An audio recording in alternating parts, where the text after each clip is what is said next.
Hello everybody and welcome back to the channel, and today we are back again with the Pimax Crystal, and you guys are going to want to watch this if you guys are even remotely interested in the Crystal. They have just released a massive update to the Pimax software that is absolutely a game changer. It has absolutely shot Pimax to what I am deeming as the head of the pack right now. I am able to run Microsoft Flight Simulator in VR with the Pimax Crystal on an RTX 4080 at ultra settings, and that's ultra across the board. Now, there's obviously some caveats to that, and we're going to talk about that. I'm going to be completely upfront with you guys right from the get-go, but we're also going to talk about a couple other things with the Pimax that I want you guys to be aware of with this latest update, so stick around.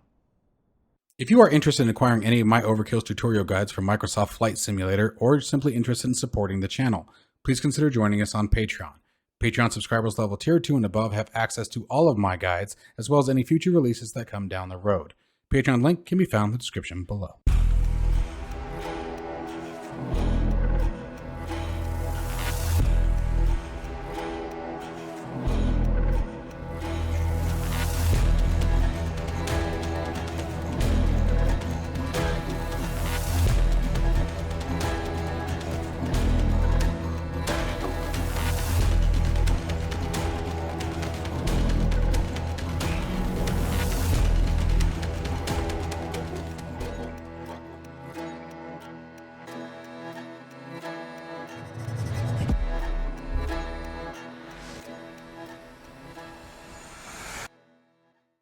So before we get into the actual flight simulator where you guys can see everything in action at ultra settings, let's talk about a few things. So first off, you guys, Pimax has already started their Black Friday sales. Now, this isn't just a sales pitch. Wait till the end of the video and you'll understand why I'm starting the video like this. They have already started their Black Friday sales. You can get the full Pimax Crystal kit at $13.49. If you use my coupon code down below, you'll save even more money. So make sure you guys check the description down below to see what your total price would be for the Pimax Crystal.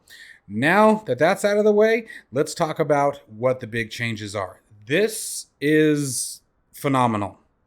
I'm going to get to the RTX 4080 at ultra settings here in just a minute, but let's talk about some of the other things. So first off, it's been a while since I tried using the eye tracking. My previous experience with the eye tracking, that's why I haven't done a video on it, wasn't particularly favorable. I had a lot of trouble with it. I couldn't get it to calibrate well. The IPD was wrong. I could see it in the headset. I had to keep changing it. They've fixed that. The eye tracking now, and therefore dynamic foveated rendering. For those of you who don't know what that is, dynamic foveated rendering, or foveated rendering in general, means that at the sweet spot, every VR headset has a sweet spot where everything is nice and clear. Okay, and what foveated rendering does is takes that sweet spot, renders it nice and clear, and then everything else around it renders it at a little lower resolution, not quite the same quality. And what that does is gives you a bit of GPU overhead, saves a bit of performance, typically tends to provide better frame rates, things like that. Okay, now dynamic foveated rendering is something that is available through eye tracking. And the only two headsets that I'm aware of that currently have that is the Pimax Crystal and the Varo Aero. And what it is it tracks your eyes.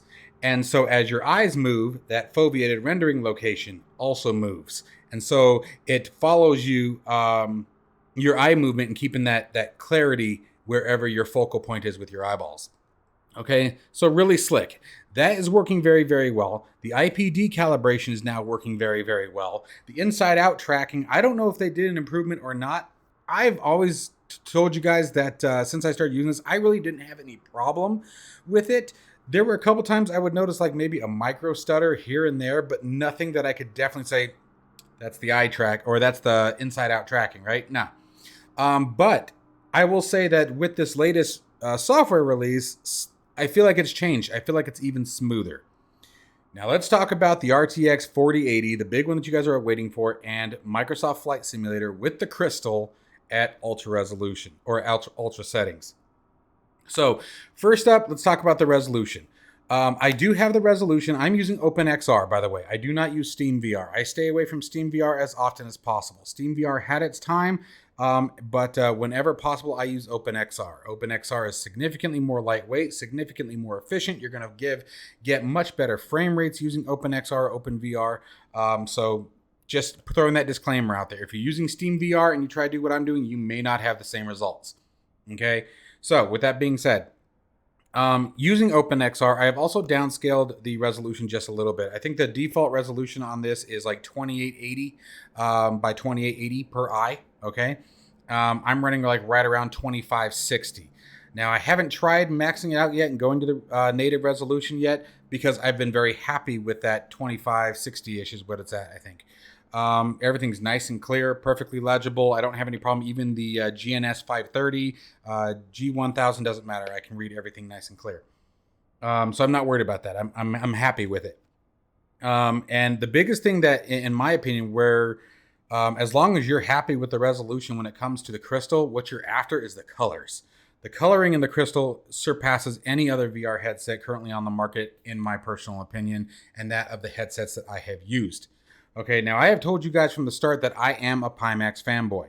Now, with that being said, again, I want to make it very clear that this is the first headset that Pimax has ever given to me for review and for use.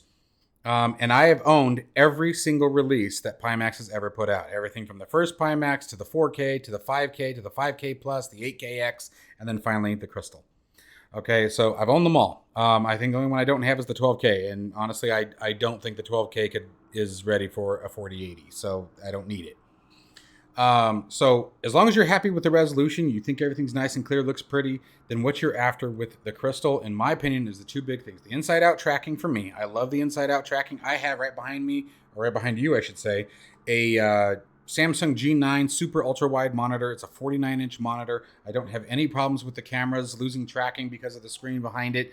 And it's only about, like, I'm touching it, okay? So it's not very far away from me either.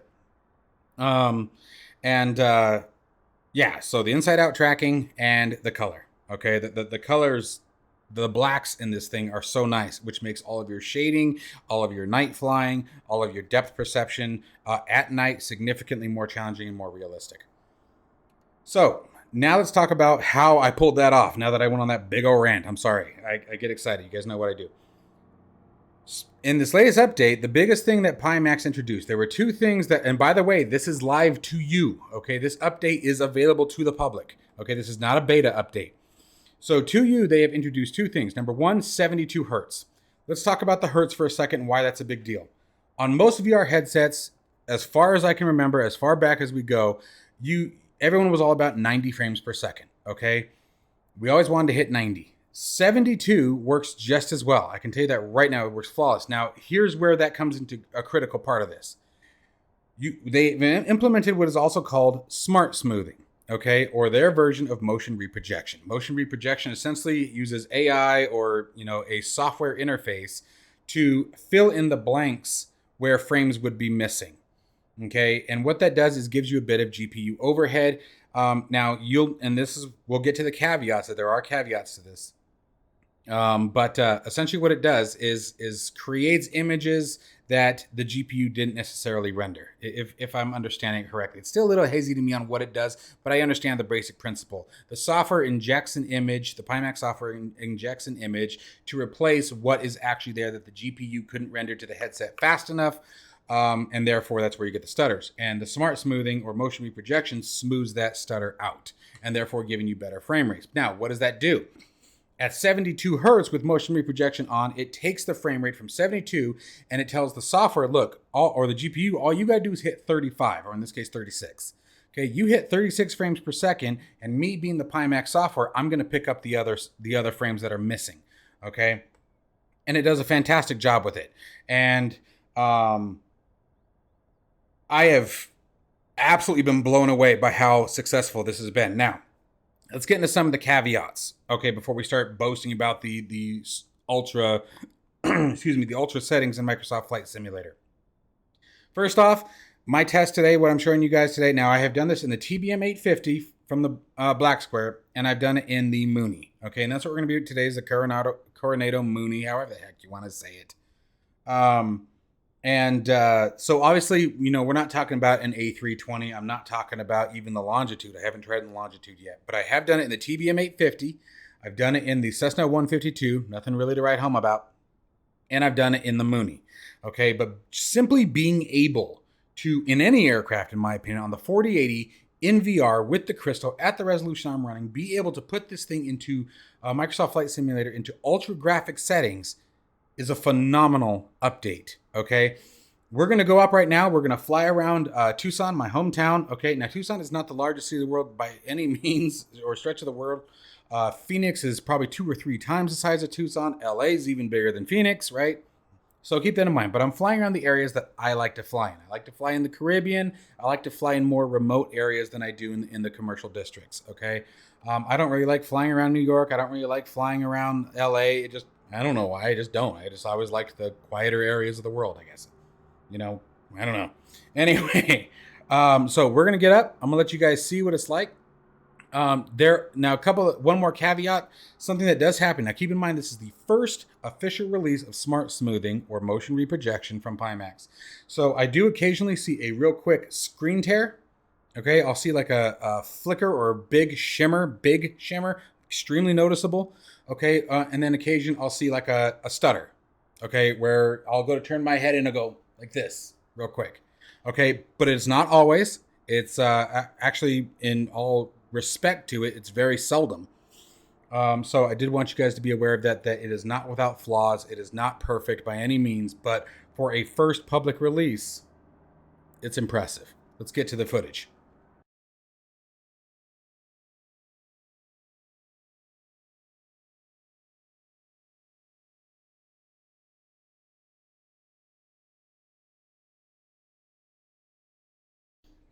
Okay, so we are in the headset now, as you guys can obviously see.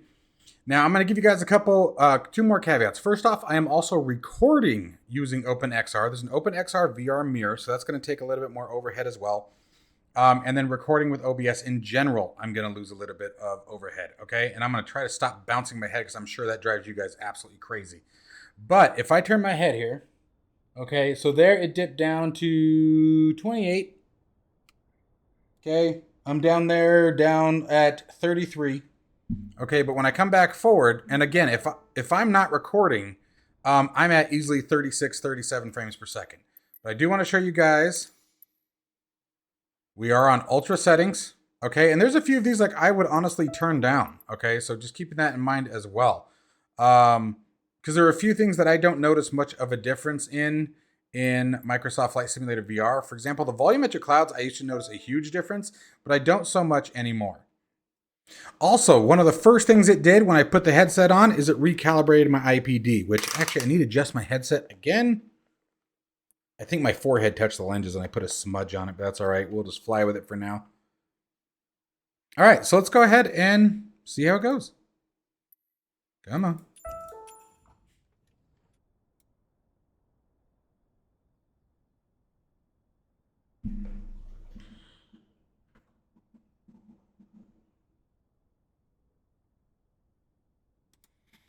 All right, so in the interest of the video, I'm just going to do a hot start.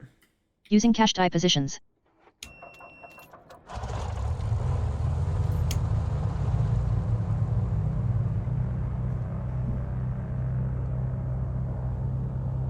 All right. Make sure I've actually got everything here.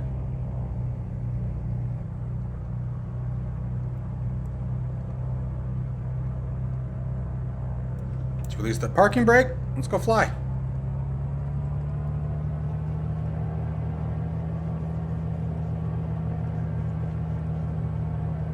I know you guys can't see the FPS, but I have it in front of me. And right now we're holding 30 frames per second. And again, this wouldn't be ideal for many situations. My goal in this video is to show you guys the potential of their smart smoothing and what it's really bringing to the sim. Because it's a big step for a 4080 to be on ultra settings in VR and even have it be remotely playable, you guys. That's I guess the big kicker that I'm trying to show here, is just the fact that it's even possible. Because if I had tried this a month ago, last week for goodness sake, I would have been dreaming. I would have been absolutely dreaming. It never would have happened. So, we're just going to get going here. And again, forgive any bad flying. It's not the purpose of today's video. I'm just trying to give you guys an idea of the stability here.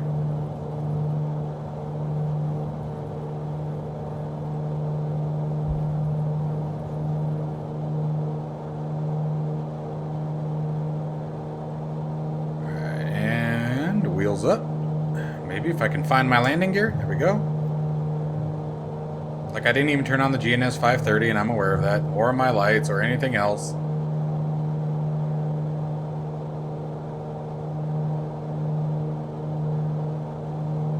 I'm trying to keep my movement slow for you guys so it doesn't get all jerky.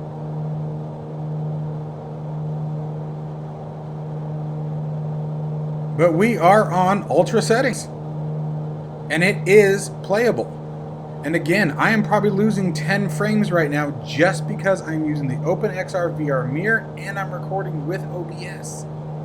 I mean, there's no ands, if, or buts about it. I am absolutely losing frames because I'm recording it.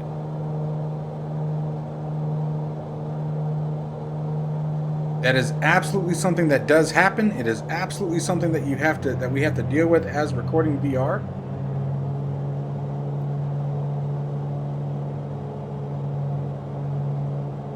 So there I am. Once again, I'm pegged at 30, so I'm a little below that 72 hertz still.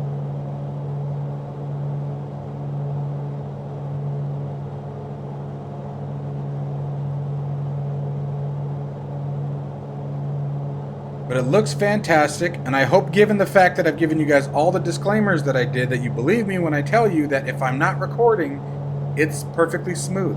Other than those two things I told you about. And occasional, I turn my head and I get that jerk, and the occasional, very seldom, sort of screen tear. Is bring it in for a landing.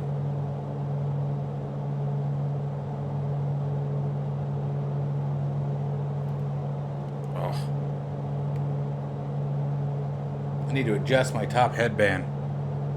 It's pressing down on my eyelid a little weird. And that was my fault. I put it on silly. So, like, I don't know if you guys saw that. There was a little stutter there.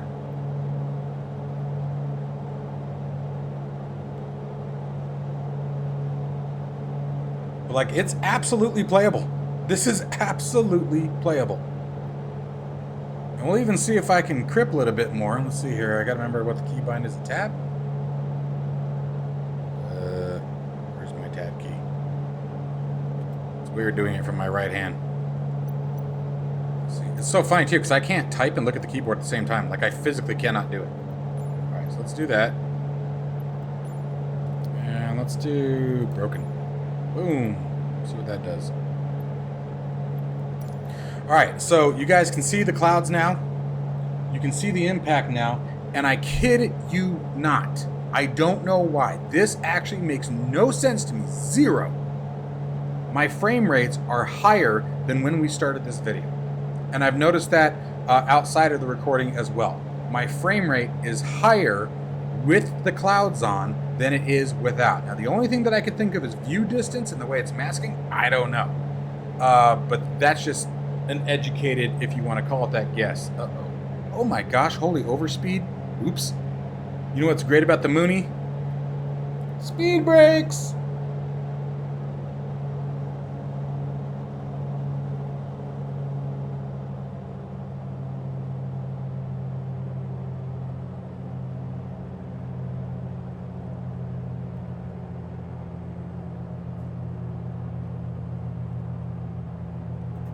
There we go. Wasn't sure if I was going to be able to pull that off. Alright, airspeed. Let's get those speed brakes back in, but let's start bringing some flaps down. And landing gear down. Yeah, I am low. Got a little low.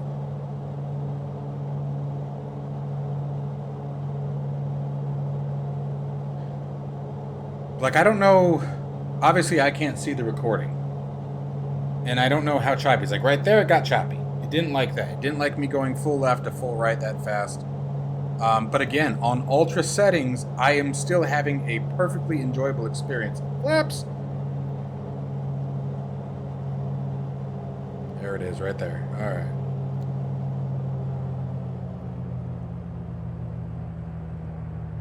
Full flaps. Ah! Whoa! Wrong lever. That would have been bad. That would have been terrible.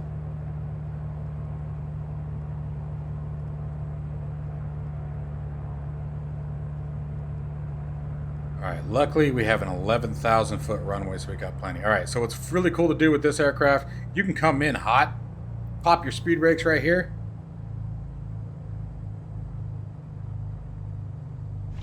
And down she goes. Whoa, watch that.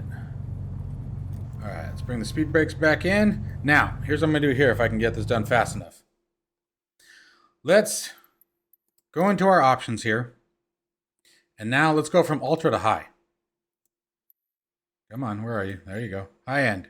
Apply.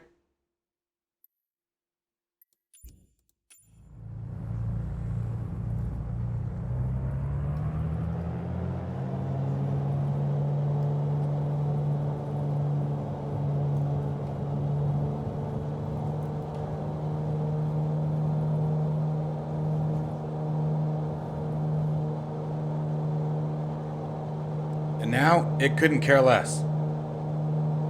I hope you guys are seeing that on the recording. I didn't try recording this earlier like that, so I have no idea. I hope you guys are seeing the smoothness I'm seeing. You have to forgive me. I'm still learning the tricks of the trade as far as recording VR. I'm still trying to find the best experience. So hopefully you guys are seeing everything nice and smooth, because that is what I am seeing.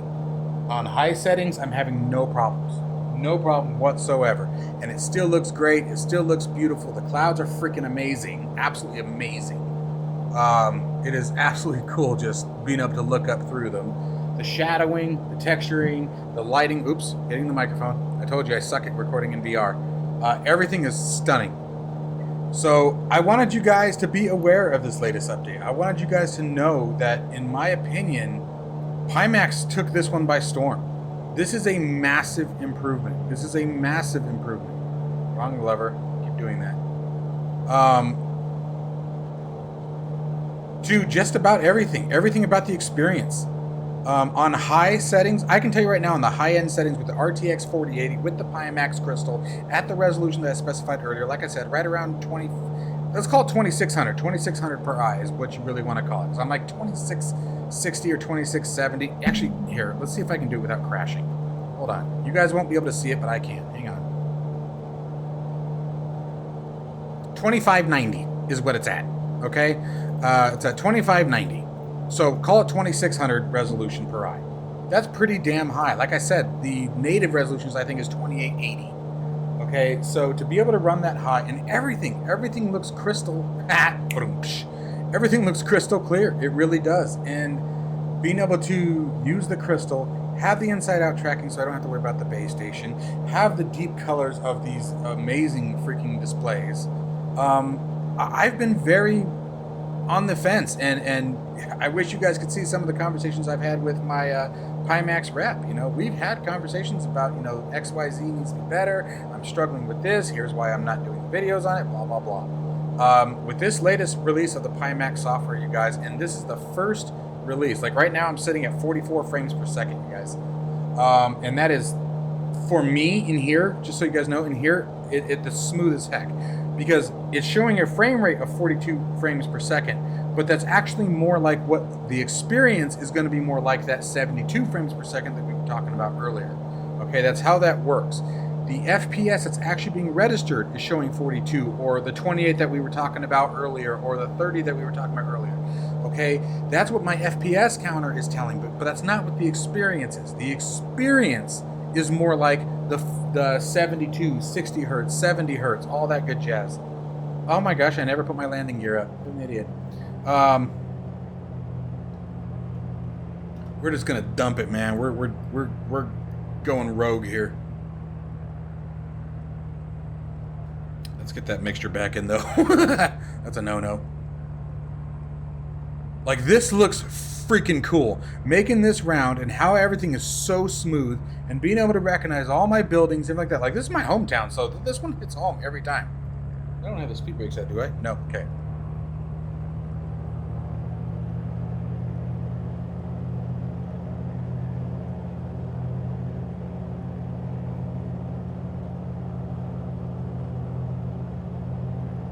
The Mooney is such a cool plane. And so, do you guys have that last bit of information? I have, again, done this in the Mooney, Cessna 152 from JP Logistics, and the Black Square TBM 850. The 850, I did a full flight from Tucson to Phoenix during the day, and then did a return flight at night. And it was a flawless experience, you guys. It was a completely enjoyable experience.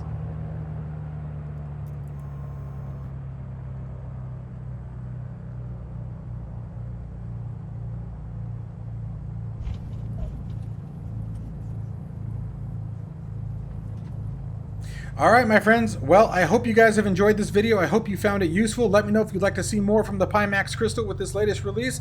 As always, folks, stay safe and healthy, and I will see you, maybe, in the next one.